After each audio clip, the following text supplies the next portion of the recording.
Hey, sleepyheads. Welcome back to the stillness, to the hush between heartbeats, to a space where stories drift and time moves like candlelight. Tonight, I want to ask you something. What is your definition of love? Drop in the comments. Tonight's story isn't just about kings and queens. It's about a man born into gold, raised to rule, who fell in love with someone the world told him he couldn't have. A twice-divorced American woman, a royal bloodline centuries old, and a decision that shook the very foundations of an empire. This is the haunting love story of King Edward VIII and Wallis Simpson, a tale of loyalty, defiance, and sacrifice, not for power, not for history, but for her. So fluff your pillow, let your thoughts slow down, and close your eyes if you wish, because now, the love story begins. The year was 1894. A November chill pressed against the windows of White Lodge, a royal residence tucked inside Richmond Park in London.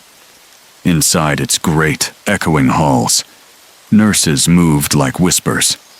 Firelight danced over polished floors. And in a grand, silent room, the heir to an empire was born. Edward Albert Christian, George Andrew Patrick David. 6 names for one newborn child, because this child would not belong to himself. He would belong to history. They wrapped him in lace, placed him beneath embroidered canopies, and declared him, from his first breath, the future. But who asked the baby what he wanted? In most homes, a newborn hears lullabies. In this one, he heard footsteps, protocol, silence.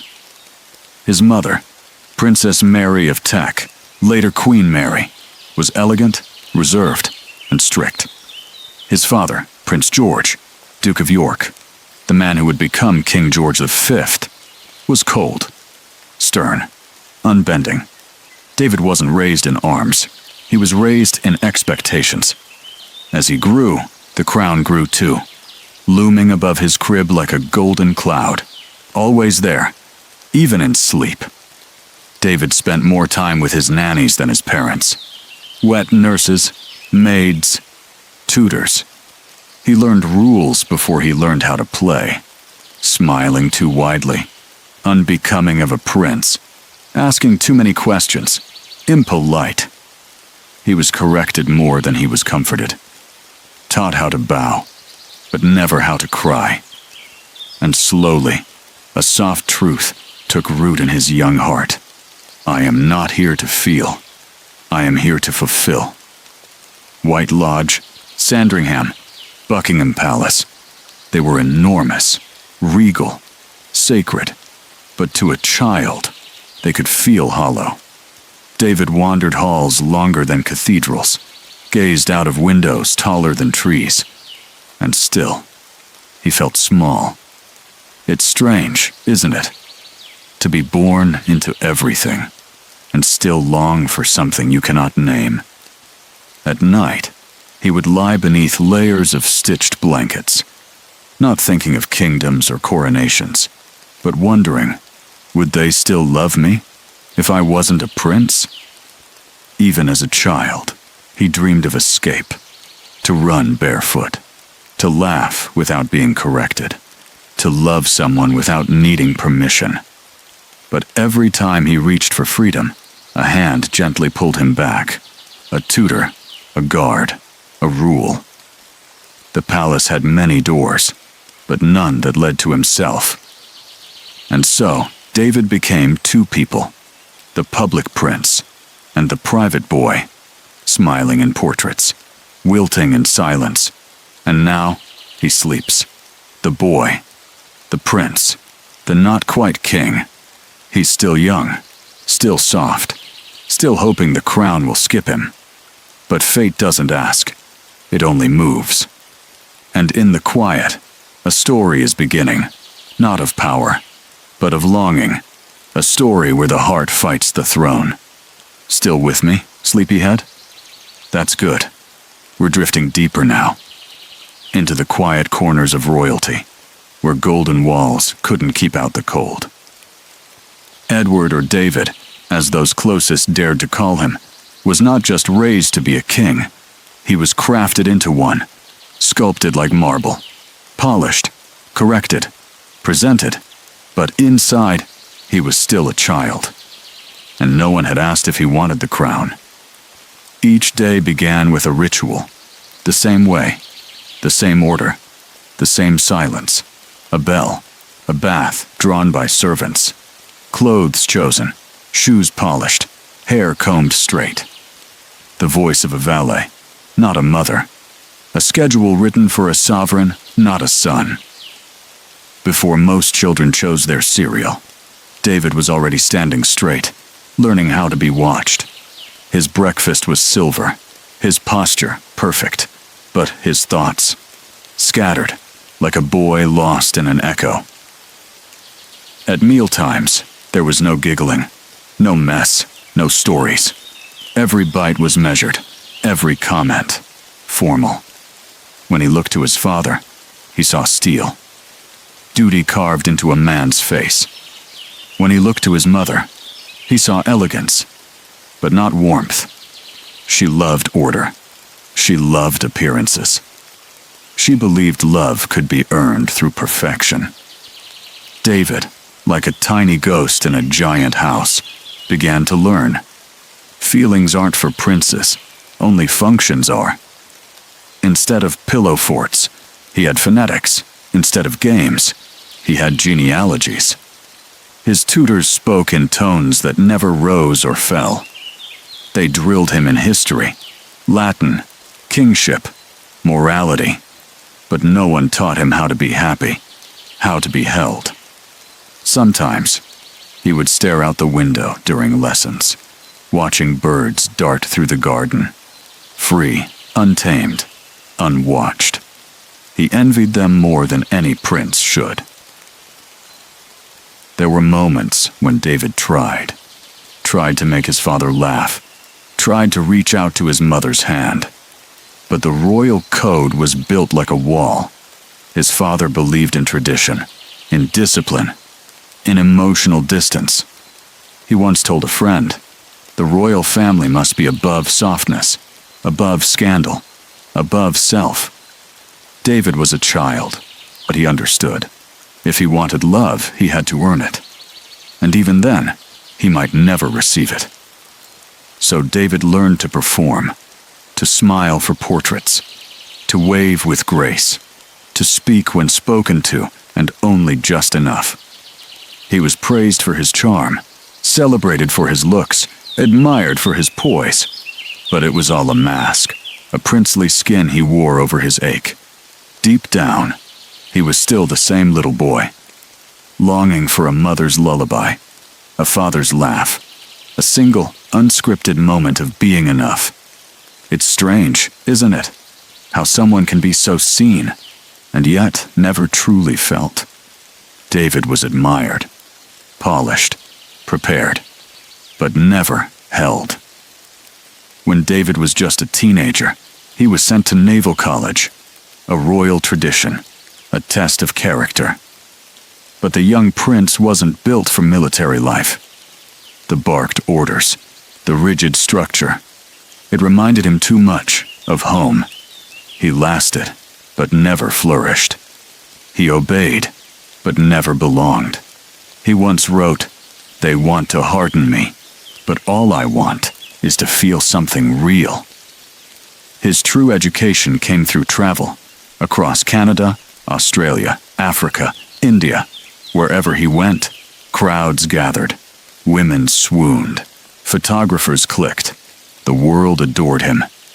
He was young, handsome, smiling, witty. They called him the modern prince. But only a few noticed.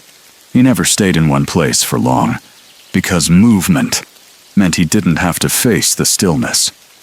He became brilliant at being charming. It was his shield, a perfect suit of social armor. Make people laugh, make them adore you, and no one will ask what's underneath. But when the cameras stopped, and the train pulled away. He was alone again.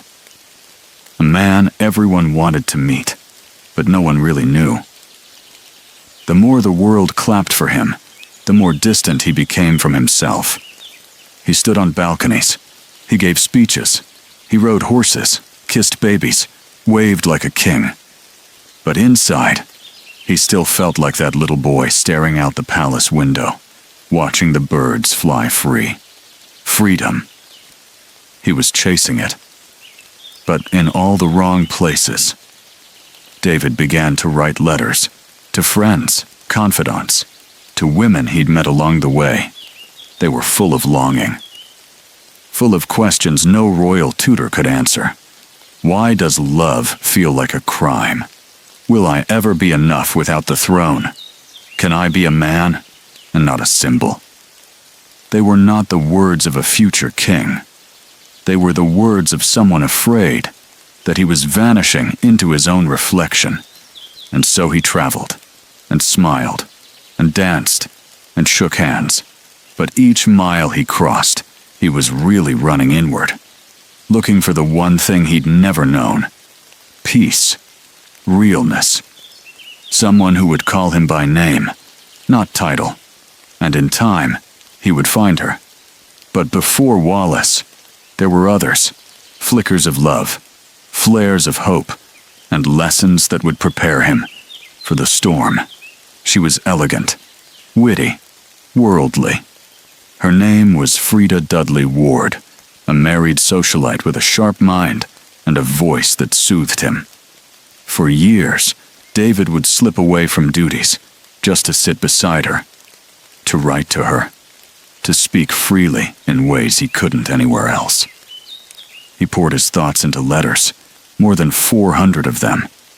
In one, he wrote, "Frida, when I see you, I remember I exist."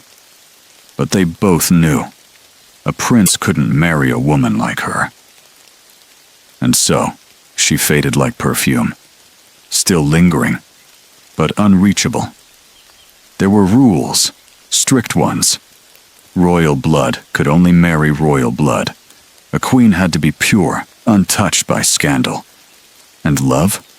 Love had to wait until after duty. But David couldn't live like that. He wanted something real, messy, human, not arranged, not polished, not for appearance, but for truth. And yet, he kept being told, that's not how a king loves. In the 1920s, his name was whispered at every high society party. David, the charming Prince of Wales. He flirted with dancers, shared secrets with widows, held hands with women married to other men. But none of it stuck, because none of it was allowed to. He was adored, but not claimed. He belonged to the public, not to anyone's arms, and every goodbye left another thread loose inside him. There were rumors. Tabloids whispered of affairs. The palace said nothing, but in his private rooms, David grew quiet. He began pacing more, drinking more, looking out windows longer, not because he was wild, but because he was aching. He had everything, yet nothing felt real. His bed was soft, but empty. His life was full, but hollow. He kept writing, always writing. Letters filled with longing, letters begging someone, anyone, to understand that inside the prince was just a man. A man with dreams, with desires, with doubts. He once wrote, "Perhaps one day, someone will see the real me, and not what I'm supposed to be." And then, one day, she walked in, not like a queen, not like a duchess, but like a fire in winter, Wallace. By the late 1920s, David had become the most beloved royal in the world. He was glamorous, elegant, modern. He danced the Charleston, wore sleek suits, rode horses through dusty villages in Kenya, then dined in black tie in Paris. Crowds chanted his name, Children waved flags. Women cried at the sight of him. But the louder the applause, the lonelier he became. Because every time they said Prince of Wales, he heard property. He moved through palaces like a guest in his own life. Perfect posture, perfect words, perfect suit. But behind the closed doors, he grew quieter. He read philosophy, listened to jazz alone, paced the long halls in silence. The weight of the future sat on his shoulders, like a crown he hadn't even worn yet. And already, it was pressing down on who he really was. He kept writing, to friends, to secret lovers, to himself. One note said, "I can no longer tell where I end, and the idea of me begins." Another read, "Sometimes I wish I was born a sailor. No name, no titles, just waves and sky and sleep." But history doesn't change its plans. The throne does not wait for feelings, and destiny does not ask for consent. His father, King George V, grew more serious as the years passed. He worried about David, thought him unserious, irresponsible, too soft. He scolded his son behind closed doors, pushed him toward duty, demanded more restraint, more obedience, more coldness. And David just listened. Not because he agreed, but because there was no other way. Because even princes can feel like children when they're never allowed to grow into men. In mirrors, he still looked perfect. Charming, slim, golden-haired. But in his eyes, you could see it, the subtle panic of a man becoming a shadow of himself. People still cheered, still bowed, still believed he would be a fine king. But David? He didn't believe it. And late at night, as the halls of Buckingham grew still, he whispered only to the silence, "I don't want to be king." And silence never disagrees. It happened quietly, as the biggest things often do. A social gathering in 1931, not royal, not formal, just a room filled with voices, drinks, music, and one woman, standing in a black dress, watching him the way no one else did. Her name, Wallis Simpson, American, sharp, bold, and married. But her eyes didn't care for titles, and her laugh wasn't rehearsed. David noticed her, then noticed that she noticed him, not the prince, him. Wallis didn't flatter. She didn't bow. She spoke to him like he was just another man. Teased him. Questioned him. Pushed back on his thoughts. And for once, David felt his words matter. He wasn't being nodded at. He was being heard. She asked about the person behind the public smile. And that person, the one he'd hidden so carefully, started to come forward. It didn't happen all at once. Affection crept in like candlelight, soft, steady, inescapable. They began to write, to talk for hours, to sit in rooms with no need to speak at all. And slowly, the mask began to crack. He laughed like a boy again, felt seen like a man for the first time. And though he was not supposed to, though every royal rule forbade it, he began to fall. Not for the idea of love, but for her, for Wallis. But the world? It wouldn't let this go unnoticed. She was divorced once, soon to be divorced again. And American. Everything about her violated the rules of royal marriage. Whispers turned into storms. The court disapproved. His family grew colder. His father, King George, was furious. But David, he was no longer running from the crown. He was preparing to leave it behind. He once wrote, "With her, I don't have to perform." That sentence said everything. He had found the thing. Every parade, every crowd, every photo had failed to give him rest, emotional rest, truth. A place where he was not the future king, but simply David, a man, with flaws, with longing, with love, and now he would risk it all. But not yet. This was only the beginning. The boy has been found. The man has emerged, and soon the prince will become the rebel. Wallace Warfield was born on June 19, 1896, in Blue Ridge Summit, Pennsylvania. Her father died before she turned 1. Her mother, a widow, dignified and proud, raised her on grace, appearances, and quiet resilience. They had little money. But Wallace learned early how to move like someone who did. She watched, listened, spoke with care, learned charm like it was armor. She grew up between Baltimore's social whirl and the private ache of not quite fitting in.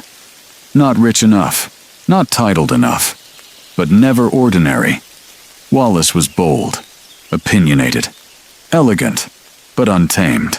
In her diaries, she once wrote, "If you're not going to be noticed, why bother arriving?" That was the thread she would carry through every ballroom, every whispered conversation, every forbidden love.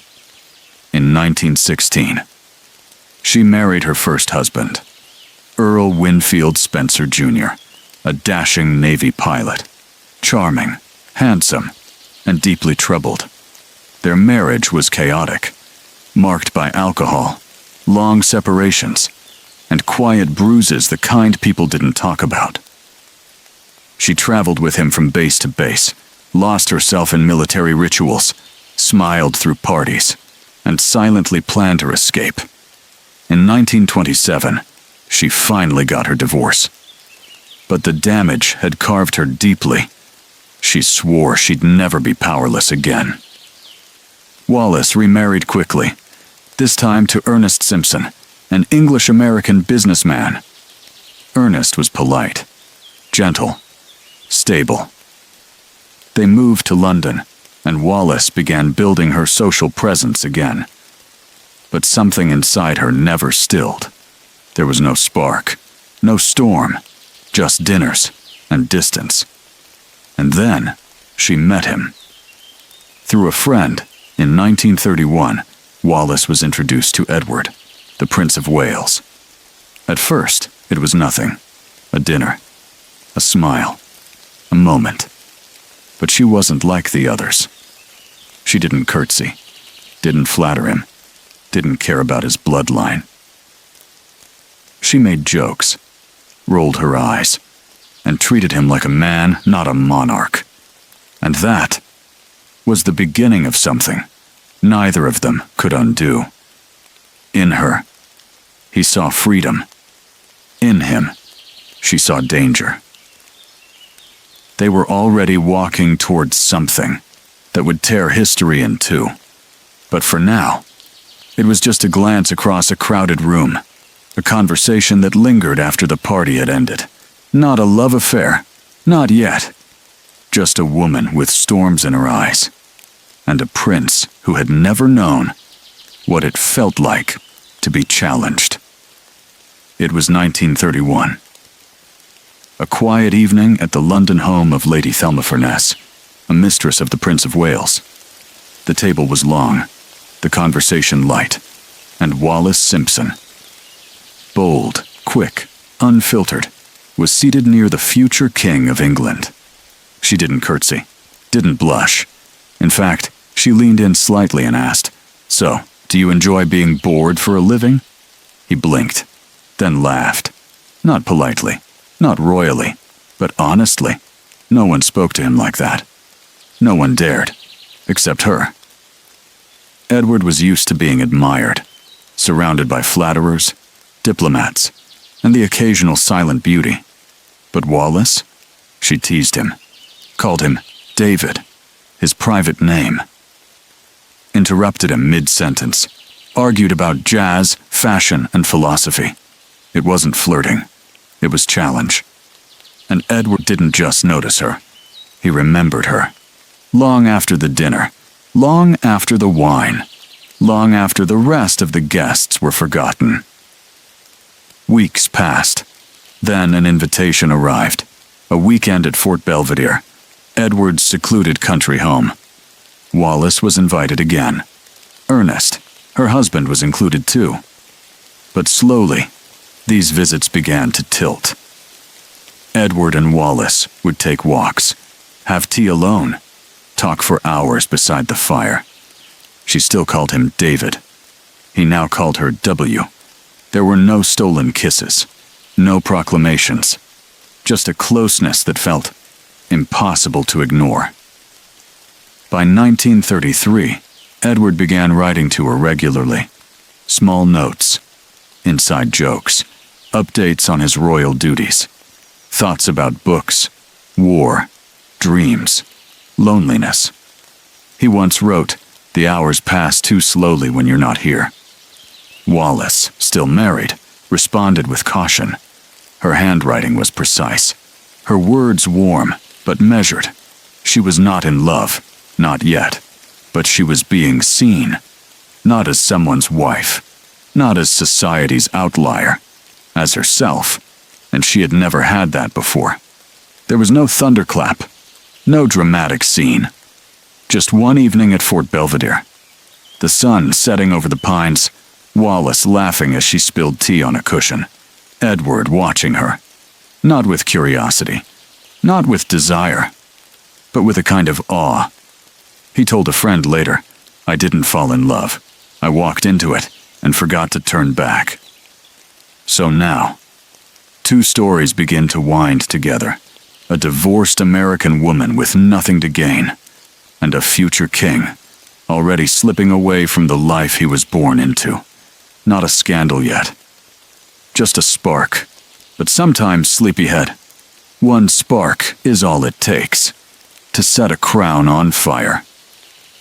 Let me take you now to the heart of a quiet revolution, one not fought with armies or politics, but with dinners, letters, and glances held too long. This is when the friendship turned, not loudly, but unmistakably. Because love, when it begins, doesn't always announce itself. Sometimes it simply stays too late after the guests have gone home. By 1934, Wallace had become a regular guest at Fort Belvedere, Edward's secluded countryside retreat. At first, she came with Ernest, but slowly, it became just her. They'd spend hours walking the gardens, reading side by side, sharing meals beneath candlelight. No confessions, no titles, just comfort. Edward found peace in her voice. She found safety in his silence. And the world outside, with its titles and tabloids, began to feel like a distant, forgotten dream. He wrote to her every day, even when she'd just left that morning, even when she was expected back the next day. Notes slipped into her coat pocket, books mailed to her door with passages underlined, fresh flowers sent in the early hours. His handwriting grew looser, his words more vulnerable. "I feel more myself with you than anywhere else." Wallace responded less often, not coldly, but carefully. She knew what was growing, but she also knew what it could cost. Still, she stayed.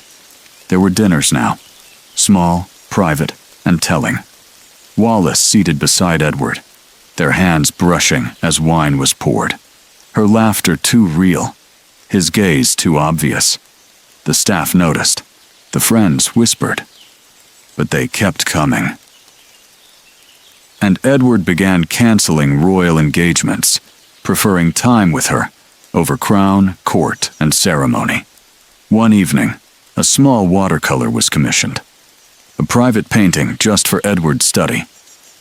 It showed two figures walking beneath autumn trees, their backs turned to the viewer, their hands joined loosely. He never labeled it, never spoke of it, but placed it near his bedside, where only she could see it. A quiet confession in brushstrokes. They never declared their love out loud. Not yet. Wallace was still married. Edward was still heir to the throne. But something deeper had formed, a kind of pact. They knew what they meant to each other. They knew the risks. And they chose not to look away. Behind every visit, every smile, every small gift, was the growing realization that neither of them was willing to let go. And so, the lines blurred, between friendship and devotion, between affection and love. No one had said it aloud. No one had made promises. But the silence between them was now louder than words. The world hadn't noticed yet, but soon it would. Still with me? Then let's walk quietly now. Because in this part of the story, walls have ears, and silence is rarely empty. Edward and Wallace had not spoken the word love, not out loud. But the air around them had changed. Thicker, warmer, more fragile. And it didn't take long for the palace to notice. At garden parties and royal receptions, Wallace began to appear more frequently. Sometimes with Ernest, sometimes alone. Her dresses were always elegant, but never too elegant. Her voice soft, but never submissive. And Edward? He lit up when she entered a room, offered her his arm before his own sister, laughed louder when she made a joke, watched her, even when she looked away. The courtiers noticed. They always do. Queen Mary Edward's mother was not a woman prone to displays of emotion. She embodied duty, tradition, royal control. And she did not approve of Wallace. American, divorced, unacceptable. She called her, quietly, that woman, and forbade her name from being spoken in her presence. But the more she pushed, the closer Edward clung, not out of rebellion, but out of something even harder to move, conviction. Edward's friends and advisors began to write him letters, long ones, thoughtful, pleading. They reminded him of his role, his lineage, the Church of England's teachings. They urged him to step back. They whispered about damage, disgrace, abdication. He replied with silence and more invitations for Wallace to visit. Ernest Simpson, still Wallace's husband, began attending fewer events. He said little, smiled politely, and faded into the background. Some said he loved Wallace enough to let her go gently. Others said he simply knew he was no longer the one she looked for when laughter filled a room. Wallace never spoke publicly of the pain, but behind her poised smile was a storm she was learning to survive. Again. By 1935, newspapers began to mention a certain lady in proximity to the prince. Photographers lingered outside Fort Belvedere. Journalists asked guarded questions. But the British press, under unwritten law, kept things quiet. Across the Atlantic, however, American papers were bolder. Wallace's name began appearing next to phrases like dangerous woman, royal threat, the American mistress, and the world began watching. In 1936, Edward became King Edward VIII after the death of his father, George V. He was no longer just the Prince of Wales. He was monarch, ruler of the British Empire, the face of centuries of royal duty. And yet, he insisted that Wallace remain by his side, not as a mistress, not as a secret, but as his future wife. Palace advisors panicked. The Prime Minister grew cold. The Church of England, which forbade the remarriage of divorced persons, would not support it. Wallace, still finalizing her divorce from Ernest, became a symbol of scandal. They begged Edward to reconsider, to hide her, distance himself, restore the crown's dignity. But Edward refused, I cannot carry out the duties of king without the woman I love. Terrified by the press, hounded by photographers, hissed at in public, and watched every waking moment, Wallace fled to France. She stayed in a quiet villa, writing letters in the dark, wringing her hands, questioning everything. She told Edward in writing, "I am not asking you to give up anything." But he replied, "Everything else means nothing without you." Despite all advice, Edward told his government he intended to marry Wallace Simpson. The crisis became official, a constitutional breaking point. If he married her, he would be defying church and country, and if he didn't, he would be denying the one thing that gave him peace in a world of expectations. The choice was impossible, but it had to be made. On December 10th, 1936, Edward VIII signed an act of abdication. He gave up the crown, the throne, the empire, everything. And the next day, he addressed the nation with trembling voice. "I have found it impossible to carry the heavy burden of responsibility without the help and support of the woman I love." And just like that, love had rewritten history. Not with war, not with politics, but with a man willing to step down, just to stand beside the woman he wasn't supposed to love. Wallace Simpson, now divorced, now watched, now whispered about on both sides of the ocean. Edward, no longer king, but still royalty in the eyes of some, still deeply, unapologetically in love. But what followed his abdication was not celebration. It was storm, silence, and the careful construction of a life far from the throne. The royal family did not attend the wedding. They did not write. They did not call her Her Royal Highness. In their eyes, Edward had chosen wrong, not just for himself, but for the monarchy. The press circled. Friends disappeared. Doors that once opened, now quietly locked. They were now the Duke and Duchess of Windsor. But the titles didn't stop. The cold. On June 3rd, 1937, in a quiet chateau in France, Edward married Wallace. There were no royal trumpets, no balcony waves, just a modest ceremony with a few close friends. Wallace wore a pale blue gown. Edward wore a mourning coat. They exchanged vows, with hands trembling. He placed a ring on her finger, not of gold, but of certainty. "You have no idea what it means to me," he whispered, "to be finally yours." They settled in Paris, in elegant exile, lavish dinners, tailored suits, photographed but never accepted. They traveled the world, were hosted by celebrities, but never fully embraced by royalty. And always, they were asked, was it worth it? Wallace often smiled, paused, and replied only, "You'd have to ask him." Edward remained devoted. Every morning, he brought her tea. Every evening, he wrote in a journal, notes only she would read. They fought, sometimes. They struggled with being outsiders. But through it all, their love remained quiet, constant, and defiant. They were no longer king and consort. They were something rarer. Two people who had risked everything for the ability to wake up beside one another. As time passed, the public grew quieter. New royals took the stage. New wars were fought.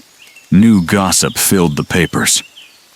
But in a small apartment in the Bois de Boulogne, an old man read poems aloud to his wife. She adjusted his tie before dinners. He made sure she never walked into a room alone. Not a fairy tale, but something more human, more fragile, more real. On January 20th, 1936, King George V died, and his son Edward was no longer just a prince. He became King Edward VIII. He was charming, handsome, adored by the public, a modern monarch, a bachelor king. But the world didn't know yet. He already belonged to someone. Someone it would never accept. Wallace was by his side in secret, but Edward wanted more than secrecy. He wanted her not hidden, but honored. He began inviting her to palace events, photographing her at his country home. He allowed her to take precedence over duchesses, even royal cousins. The message was clear. She is not a passing affair. She is the woman I will marry. And for the establishment, that was the beginning of the end. Edward was the supreme governor of the Church of England, and the Church forbade remarriage if the former spouse was still living. Wallace was twice divorced. Her second husband, Ernest Simpson, was still alive. Her first too, which meant to marry her was to break not just etiquette, but religious law. It was unthinkable, unforgivable. And Edward refused to rethink it.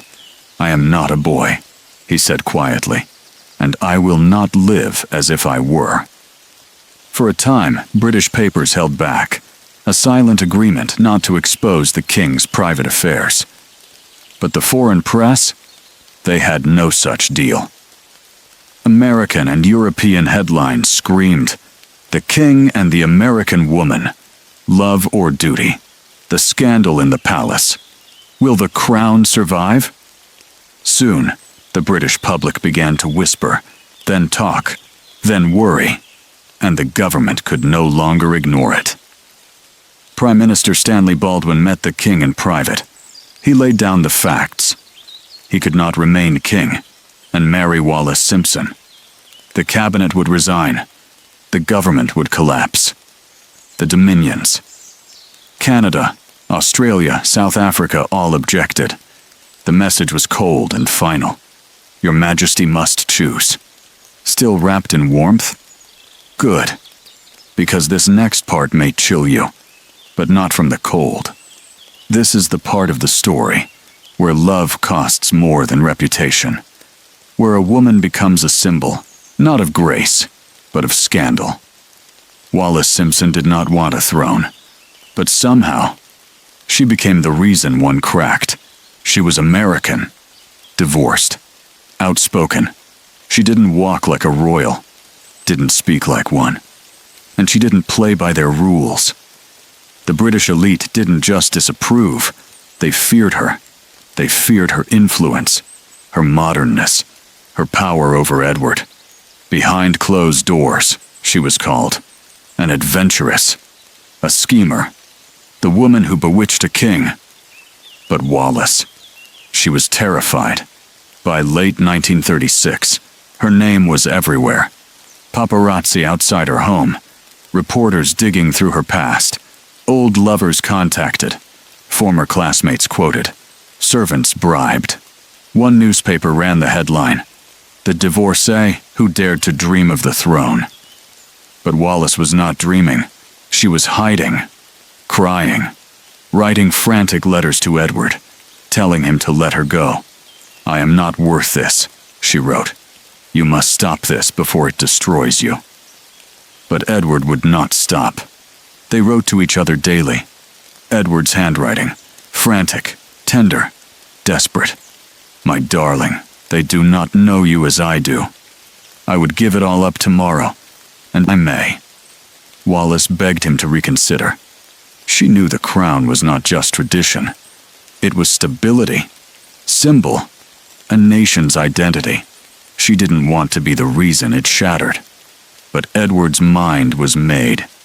He told her, "If I am to be king without you, I would rather not be king at all." Fearing public backlash, Wallace fled to France, tucked away in a quiet villa, far from the British press, far from the palace she had shaken. She waited, cried, wondered, listened to radio broadcasts, hoping not to hear her own name. She thought, maybe distance would save them. But the crisis was already too loud. Back in London, the public began to shift. Some saw Edward as romantic, a hero, a man sacrificing for love. Others saw him as reckless, unfit, unworthy of the crown he wore. And Wallace, to many, she was nothing but the American divorcee. Not a woman, not a partner, not a heart caught in history, just the excuse the world needed to blame something on a woman. And so she waited, not in gowns, but in grief, not in luxury, but in limbo. She hadn't asked for a crown. She hadn't asked to be queen. She had only fallen in love with a man who wore one. And now, the price of that love was exile, hatred, and history's cold breath. Then breathe softly, sleepyhead, because now the hour has come. The crown is heavy, the silence deafening, and the world leans in to watch a man choose between history and heart. For weeks, Edward had begged his advisors to find a solution. Could they change the law? Could she be accepted, even without being queen? Could love and duty both survive? The answers came, one by one, quietly, firmly, and without room for doubt. No. Prime Minister Stanley Baldwin delivered the final blow. If Edward insisted on marrying Wallace, the government would resign. The monarchy would collapse into crisis. The Commonwealth nations would break away. One man's love could end an empire. Edward was told, in no uncertain terms, you must give her up, or you must go. On December 10th, 1936, in a room lit by a single lamp, Edward signed the instrument of abdication. A simple sheet of paper. Just his name. Just one moment. But behind the signature was the surrender of centuries. He handed it to his brother, Albert, soon to be King George VI, and said quietly, I have done what I believed was right. The next evening, he stood before a microphone. His voice shook, but he did not falter. I have found it impossible to carry the heavy burden of responsibility without the help and support of the woman I love. Across Britain, millions stood frozen. Some wept, some cheered, some simply did not know what to feel. A king had walked away for love. He left the palace. The guards saluted him one last time. The royal standard came down, and history turned a page. He boarded a ship to France, not as king, but as the Duke of Windsor. Wallace waited in the shadows of exile. He took her hand. They walked into the unknown, together, not as rulers, but as lovers, alone. So that's how it ended. Not with a coronation, but with a choice. Not with trumpets, but with a trembling voice on the radio. Edward could have ruled an empire. He could have worn the crown, led a nation through war. But instead, he chose love. Edward and Wallace settled in a beautiful house on the outskirts of Paris. Stone walls, iron gates, manicured gardens, elegant, but never quite home. They entertained guests, dined with celebrities, traveled Europe. And yet, they were always just outside the world that had once belonged to them. Invited, but never embraced. Spoken of, but never to. He was now the Duke of Windsor. She was the Duchess, but never Her Royal Highness. The royal family kept their distance. They didn't attend the wedding. They rarely sent letters. When they did, they were formal, cold. Edward had traded crown for closeness, but it came at a cost that stretched across decades. He missed royal duties. He missed his family. But he never said it out loud. He had made his choice, and he kept it. Wallace, too, bore the weight of that choice. She was often seen smiling, perfectly dressed, charming at dinner parties. But in private, there were moments of silence, of sadness, of knowing she would forever be the woman who caused the abdication. They had love, yes, but also regret, not for each other, but for what love had required. In drawers and boxes, Edward kept letters, old ones, from the palace, from his mother, from a time when he was still king. He never destroyed them. And every year, on the anniversary of his abdication, he would sit quietly in his study, say little, drink tea, and look out the window for longer than usual. Wallis never interrupted. She understood. As World War II erupted, the Windsors were moved to the Bahamas, partly for their safety, partly to keep them far from Europe. Edward served as governor. Wallis kept busy with charity work. They smiled in public. They danced in private. But back in England, a new royal family was rising. Albert, now King George VI, his daughter Elizabeth, the future queen. And the story of Edward and Wallis began to fade from view, but never from memory. Exile isn't always cruel. Sometimes it's quiet. They lived long lives. They held hands often. They hosted parties. And behind all of it, they carried a story no one else could ever fully understand. Not heroes, not villains, just two people who made a choice the world couldn't accept. History rarely slows down for love, and it never looks back for long. While Edward and Wallis found their rhythm in a villa near the Seine, the monarchy he left behind began a quiet, careful evolution. It had been shaken, nearly shattered, but now it was healing, and it was doing so without him. His younger brother Albert was quiet, shy, struggled with public speaking, but in 1936 he became King George VI, and the weight of the crown fell onto shoulders not born for it. His wife, Elizabeth, stood strong beside him. Their daughter, a young girl named Lilibet, watched it all unfold, and Britain embraced them, a family restored, a monarchy reborn, and the name Edward slowly faded from speeches. When World War II came, Britain needed stability, a face to rally behind. King George stayed in London as bombs fell, visited destroyed neighborhoods, spoke on the radio with a voice that once stuttered, but now soothed a broken people. He became a symbol of endurance.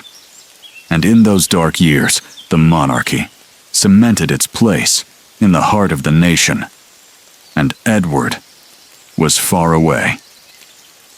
Edward occasionally wrote letters to his brother, cordial, respectful. But George rarely replied. He never forgot how close the monarchy came to collapse, never forgave how one love nearly brought down the entire crown. When George died in 1952, he left no message for Edward. No final note, no invitation home. The coldness of duty had outlived the warmth of brotherhood. And then, Elizabeth II, a young woman, steady and composed, took the throne her uncle left behind. She reigned with grace, with strategy, with silence. Edward attended her coronation from afar, not as a royal, not as a guest, just a viewer. He watched the kingdom continue, not in spite of him, but because he had stepped aside. Books were written, films created, opinions offered.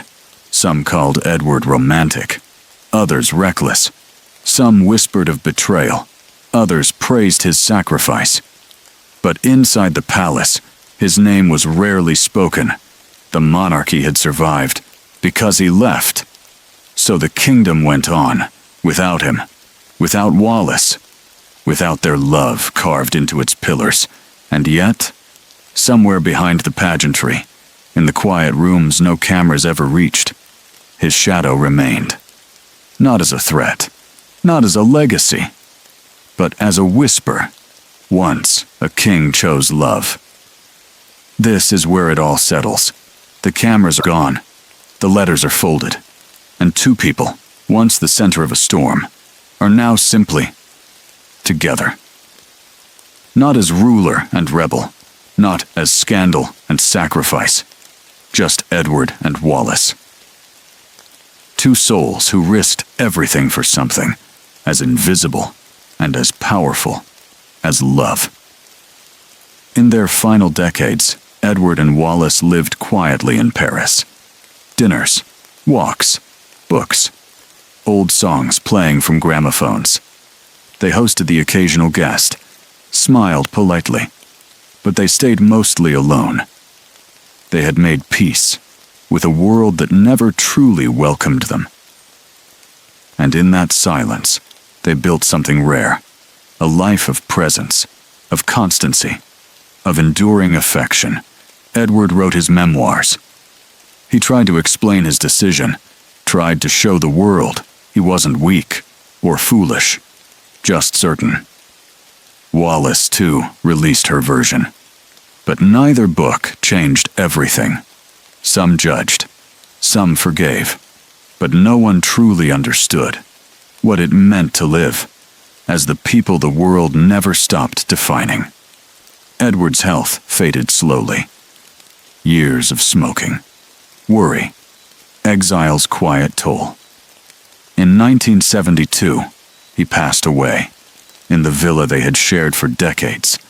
He was 77, and he died, holding the hand of the woman he had once given up everything to be with. The Queen Elizabeth II allowed his body to be returned to England. He was buried at Frogmore, near Windsor Castle. For that moment, the doors opened, but just a little. Wallace remained in Paris, alone now, a shadow of her former self. She kept to herself, rarely left the house, often lost in memory. She died in 1986 and was buried beside Edward. No royal titles, no grand honors, but together, finally, forever, side by side. Historians still debate it. Was it weakness? Was it courage? Was it the ultimate romantic gesture? Or the greatest royal mistake? But none of them were there, in the quiet nights, in the handwritten letters, in the tears behind locked doors. Only Edward and Wallace knew the answer, and they never regretted the choice. "We were just two people," Edward once said, "who found everything in each other and dared to say that was enough." In summary, he gave up a kingdom. She gave up a quiet life. Together, they found a different kind of royalty one history never crowned. Still awake? Or just drifting now? Don't worry, this isn't history anymore. It's a tribute to a man who gave up a kingdom and to a woman who never asked for one. They never sat on a golden throne, but they sat beside each other for decades, in quiet rooms, with quiet laughter, and that was enough. Many thought it would end in a few weeks, a fling, a royal mistake, but it didn't. They lasted through war, through exile, through silence, because they didn't love in front of cameras. They loved in letters, in teacups, in glances across breakfast tables.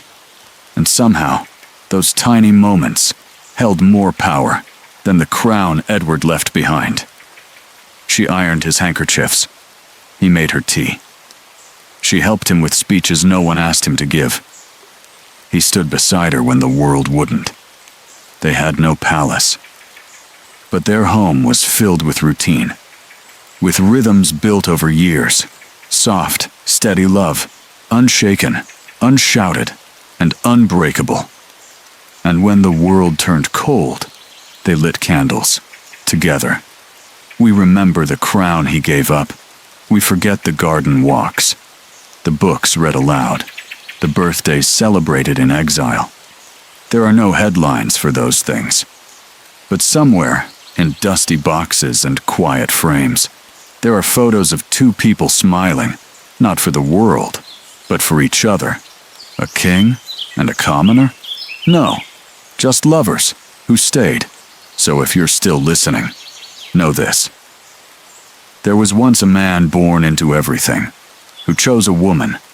The world said he couldn't have, and he chose her every single day after that. Not just in speeches, not just in signatures, but in silence and in love. That's where love lived, not in the palace, but in the quiet.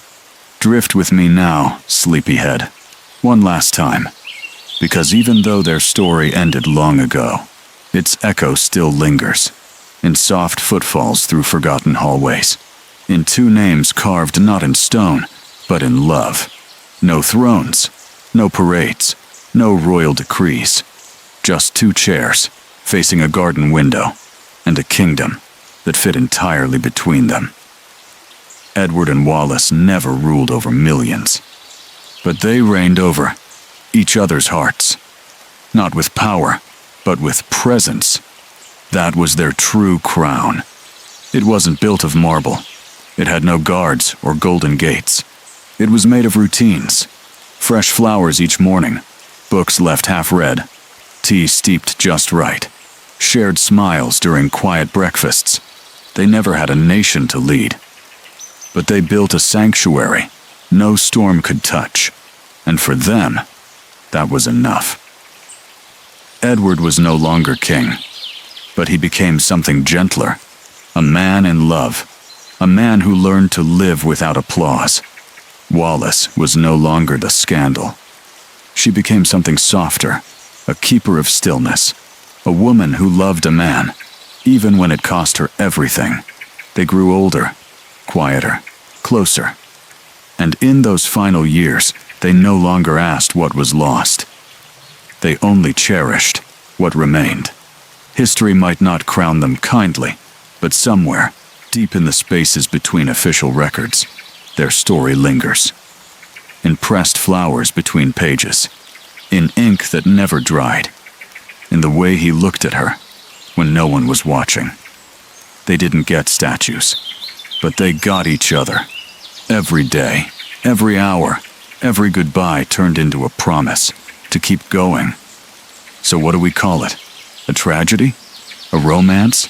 A mistake? Maybe it was all three. Or maybe, just maybe, it was a reminder that sometimes the loudest kind of love is the quietest one. The one that gives up everything just to sit beside the person who feels like home. Sleep now, dreamer, because somewhere, in a garden far from any palace, two souls still sit quietly. Not as royalty, not as rebels, but as a man and a woman who said no to the world and yes to each other. They didn't rule a kingdom. They created their own. Good night, beloved.